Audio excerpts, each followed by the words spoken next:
My friends, before we dive headfirst into the nuts and bolts of networking, we just need to ask ourselves one question. What exactly is networking? And I don't mean to start you off with Zen here. You're not going to have any existentialist questions on your exam, anything like that. But the key is here, why are we doing all this stuff in the first place? And how did we get started? I'm not going to give you a big long-winded history lesson here, but I'm going to give you a little bit of one because for those of you who weren't there, what I'll describe first will be absolutely laughable, but that's just a generational thing. It's just a time thing. And those of you who have been networking for a while, especially back to the beginnings of networking in schools, that kind of thing, wow, I mean, the first time that we set up a network where multiple users could print to one printer. Oh, it really was. I mean, it was like you just wanted to, dance around the room and throw rose petals in the air. You just couldn't believe it. It's like we can send 10 print jobs from 10 different people to one printer. And it really was amazing. The only problem is, human nature creeps in then. And anytime you give someone something, they're usually grateful for it at first, and then they say, what else can I get? And that's really what happened with networking because things got just a little more complicated than sending print jobs to a printer. It seemed like everybody wanted something else all of a sudden. Hey, wouldn't it be great if we could send each other files? Wouldn't that be spectacular? Wouldn't it be great if we could set up the network so that all of our data was in one place and we could just back it up right there? Of course, then you had e-commerce when e-commerce came along. And, hey, can we set up our e-commerce servers so that only certain people can have access to them, which is a really good policy for your e-commerce servers. Then, of course, voice came along, and some networks weren't ready for it when it came along, speaking from experience. But the key is, people wanted voice conferencing to their network. And then, now we've come to the point of, hey, wouldn't it be great if we could see a person's face while they host an online meeting for the company or teach a class or anything like that? Well, when the first computer networks were put together, and for a while after that, services we use today without a second thought, and I mentioned GoToMeeting just because I like the product, not because they're paying me for it, but if they want to send a check, go right ahead. All those video voice conference tools, they were fantasies. If I had told someone 10 years ago or 15 years ago, one day we'll have these meetings online and you're going to see the person's face if they want to put it up there and then everybody can collaborate. I mean, wow, what a fairy tale that was. Now, as we've gotten more and more great network services, our networks, of course, have grown and grown and grown in order to handle those services and make them available to our end users. Networks that were fine 10 years ago, 15 years ago, network devices that would have served us fine at the time. I mean, again, you can even begin to use some of them today. Now, we also have to secure our networks. And you and I know, even at the PC level, how that can complicate things. Hey, I can't open this attachment, which, of course, many times you shouldn't open that attachment.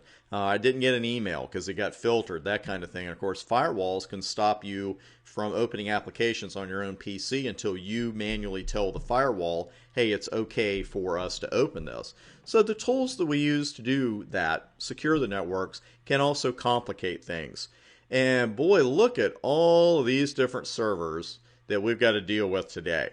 Of course, we have our PC. We have mini PCs, of course. Then we'll have certificate servers. Then we'll have e-commerce servers. And it's very important to keep a money bag right next to your e-commerce server, like in this drawing, so you know what that is. That's what I do with mine. Then, of course, we've got all our print servers. We've got firewalls, database servers, mail servers, proxy servers, file servers, web servers. We've got all kinds of networking devices that we have to allow to talk to the right people and not talk to other groups of people. One thing I want to mention here, I know that some people taking this course will be very new to networking, and I want to welcome you aboard. But I know from experience that the thought of putting all this stuff together for the first time, it can be really intimidating. And people don't like to admit that. It makes you look bad. But, it can be. And you just walk in a network room that's already been put together, and you got all these lights going everywhere and all these different devices. It's just like, wow, what are we doing here? So the key to success in this field, as far as I'm concerned, and I've seen it work for thousands of people, and to keep calm when your studies intimidate you, you're always going back to the fundamentals in this business. Success with networking, and I don't care if it's on a computer-based exam or in a real-world server room, It's all about knowing and applying the fundamentals. And there's a major reason I mentioned this at this point in the course. The material that you're about to study, networking models, TCP and UDP operation, networking fundamentals, this is the most important part of your networking studies. It's what I always tell people when you look at a pyramid. Where do your eyes go? Your eyes tend to go to the peak. You're looking at the top of the pyramid. But the top of that pyramid would not be possible without the foundation. It's true of any building. You look at a 100-story building, where do you tend to look? You tend to look at the top of the building. But that top story isn't possible without all the stories underneath of it. And that's just the way your study should proceed. This is actually the most important study you'll ever do. I don't care if you go after the CCNP, the CCIE, beyond that. I don't care what you do, what you're doing right now. This is the most important study that you'll ever do, because this makes it possible for you to understand the more advanced concepts later on. The reason I mention this, one night when you're tired, and maybe more than one night when you're tired, and you're hitting your studies hard, and like I said, you've got a job going on, you got family going on, you got God knows what else going on, and it's easy to look at some of this stuff, especially the OSI model, that kind of thing. Maybe not the most exciting stuff. It's not as exciting as actually working on the equipment. And you think to yourself, do I really need to know this? And I'm telling you this because I was in your shoes. I was at that desk at the local library studying a Novell networking book with all these confusing networking models. It's like, do I really need to know this to learn Novell NetWare? And my point to you is, yeah, you really need to know this material, and you'll see why, because it really does help you in the real world. So just a little extra dad lecture there in case you ever get in that particular mood. And let's go ahead and hit that networking model, because again, this isn't something just to memorize for the exam and then forget about it. We're at a junior high school, and even some high school classes. You learn things, you pass the exam, you forget them, and then a year later you don't remember any of it. It's because you didn't use it. But you're going to continually use this. The two ways that I've always learned or always used the OSI model, one is for real-world troubleshooting. And we're going to go back to that throughout the course, not just the actual troubleshooting, but some procedures for it, because that's really what the average, if there is an average network admin job, that's what we're doing most of the time. That's what we're doing on the exams, and it's also what we're doing in the real world. Most of us do not get to go to a job where every day we're building something. We're building a new network or adding something on. What are we doing? We're troubleshooting, and we have to know how, and there is a process to that. This also helps us break networking down into pieces that's easier to learn, because if you look at any of this stuff as a whole, if you just pick up, one of those 1,000-page networking books off the bookshelf, and you just look at that as a whole, you just go, oh man. The books aren't nearly as thick as they were when I started. I mean, seriously, you'd pull a muscle pulling one of those things off the bookshelf, and you just look at it, you get intimidated. Or just think, oh man, just look, your brain just says, look at all this stuff. But if you take it one piece at a time and just keep building, you'll be fine. And that's where the OSI model actually helps you learn networking. Speaking of that, let's get to the OSI model, and I'll pull it all up in their screen for you. We start at layer 1 at the bottom layer, physical data link, network transport session presentation application. I'm not bad-mouthing anybody who uses an acronym at first to remember the order of these layers, but really as you use them, as you study them, and as you proceed in your career, you're not going to need that. So if you need some kind of acronym to remember, PDN, TSPA, from 1 to 7, that's fine, but don't use it in a job interview. I will tell you that. Do not go in there and start reciting some 7-word catchphrase to remember the OSI model. It's something you should know. Speaking of what you should know about it, let's look at the application layer to begin with. Did I get cut to my next screen? It did. Now, that's not everything you need to know for the exam on the screen right there, that one diagram, but it's a real start, because that is the application layer in a nutshell. It is where our end users interact with the network. But the application layer also performs some important behind-the-scene tasks. It makes sure that the remote communications partner is available to begin with. It takes 2 to tango, and it takes 2 to network. You can't network by yourself. It also ensures that both ends of the communication agree on a pile of rules, which sounds a lot better if you say myriad of rules, including data integrity, privacy, and error recovery or lack of same. And we'll discuss that. That's going to pop up throughout the course as well, that error recovery. We'll talk about it shortly here in this part as well. The presentation layer, short and sweet. This layer answers one basic question, and that question is, how should this data be presented? And we don't mean, on the screen. Yes, we would like to see it on the screen if we open something up in Word or any other word processing app. Now, this doesn't happen as often as it used to, because the word processing apps have come a long way. But if you used to open a PDF with a Word app, say Microsoft Word, for example, you usually just got pages and pages of garbage characters, just ASCII characters. Well, that's a presentation layer issue. Doesn't happen as often as it used to. But another important thing that does happen at the presentation layer is encryption. And obviously, network security is a huge topic in today's world, and it's not going anywhere anytime soon. So you're going to hear a lot about encryption in this and future courses as well. Now, the session layer, this is the manager of the overall data transfer process.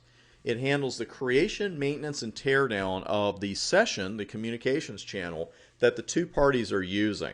Because we're not going to have a pre-made session between every PC in your company or in your network or in the world.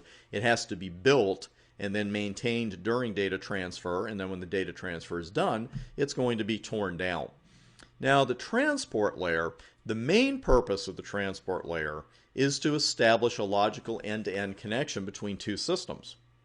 But that is not the only thing going on here. There's so much going on here with the Transmission Control Protocol, TCP, and the User Datagram Protocol, UDP, that I've given them their own section in the course. I'm just mentioning them here because, as I said, this is an overview. I know I'm saying often we're going to do this more later in the course, but I didn't want to go to each OSI layer and then say, okay, let's talk about TCP UDP for half an hour here. I'd rather save that and just do an overview here. But in all seriousness, these two protocols are so important, and their operation is so important, that it could be worth 100 points on your exam. So we will be hitting a lot of detail there. Now, going back to the overall OSI model, those top four layers, you and I in our everyday job as network admins, we could go weeks, months, years without even thinking about them. Most of what we do on the job is at the bottom three layers, and especially the network layer. Because you and I are going to spend a lot of time at the network layer in this course. We're going to be doing a lot of Cisco router labs. And the layer processes, the network layer processes, really answer two basic questions for us. What valid paths exist from here to whatever destination we want to go to, point B? And of those paths, if we're fortunate enough to have more than one valid loop-free path, which one is the best? Well, boy, that seems simple, right? I mean, nothing to it. Class is now dismissed. It's not quite that easy. I think it's going to be a little more complicated than that on your exam, and I can guarantee it's going to get more complicated than that in the real world. Right now, the only thing I really want to mention about routing is the IP addresses you're familiar with, 172.12.123.1, looks something like that. They're used at the routing layer. There's another important address that we use in our networks, and that one runs at one layer down, and that's the data link layer. I'm going to introduce you to something in networking here that can get a little bit annoying. It's not this first set of terms because our switches run at this layer, the Cisco switches we're going to be running hours of labs on, but these protocols do as well. Ethernet, which you've probably heard of, HDLC, PPP, and frame relay, which you might not have heard of, but we will definitely fix that in this course. Now here's the annoying part. Sometimes in networking we have more than one name for the same thing, and it's no big deal. We usually don't have 7 names for the same thing. We're actually down to 5, I think, for the MAC address. We used to actually have 7 different names for this. But these are terms you should be familiar with. They're all referring to a layer 2 address. And one of the names is layer 2 address. Okay, that's intuitive enough. Hardware address, BIA, which stands for burned in address, and then a physical address. Well, where in the world are those names coming from? Well, the key here is that with that hardware, let me go back to the previous screen actually. I think I cut something off there. There we go. Now, the first name again makes perfect sense, but we're at layer 2, it makes perfect sense to call it a layer 2 address. Where are those other names coming from? Well, this address is actually burned into the hardware. It's actually burned into your network interface card. So you can see where the hardware name comes from, and you can see burned in. You'll actually see Cisco routers refer to these addresses as BIA addresses or BIAs. But watch that last one, it's a little misleading. We sometimes call the MAC address the physical address because it physically exists on the card, not because it runs at the physical layer of the OSI model, because it doesn't. So just watch that. The physical address does not run at the physical layer of the OSI model. It runs at the data link layer. Again, the primary device we're going to work with at layer 2 is a switch, which we will spend hours with very shortly. Before we stop this particular video, I want to introduce you to a couple of terms that sound like they do the same thing, but there's a difference and we need to be very clear on it. Error detection versus error correction. Remember, detecting something doesn't mean you're correcting it. And this is a very important nit that we are picking here. I know it kind of sounds like, I'm really slicing the bologna thin there and really, taking two terms that mean the same thing. They don't mean the same thing. And when we come back and we hit the next video, we'll talk about the frame check sequence and a little bit about the physical layer of the OSI model before we move on. So I'll see you there.